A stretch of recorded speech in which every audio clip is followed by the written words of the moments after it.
আজকের মতো শুধু ভালোই ভালোই বাড়ি ফিরে যাই, আমি আর জীবনেও দেরি করবো না।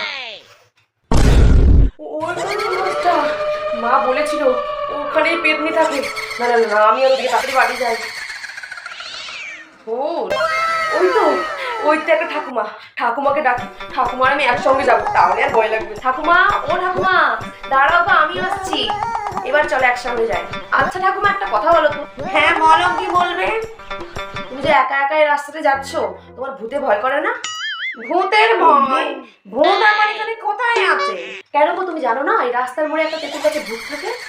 তেঁতুল গাছে ভূত আছে? ওই আমি তো কত 15 বছর ধরে তেঁতুল গাছেই আছি, আমি তো ভূত পেতনি কিছুই দেখতে পেলাম না। ও ঠাকুমা, আমার বাড়ি চলে এসেছে, আমি আসলাম। কি বললো ঠাকুমা? আমি তো কত 15 বছর ধরে তেঁতুল গাছেই আছি। মা, ঠাকুমা কোথায় গেল?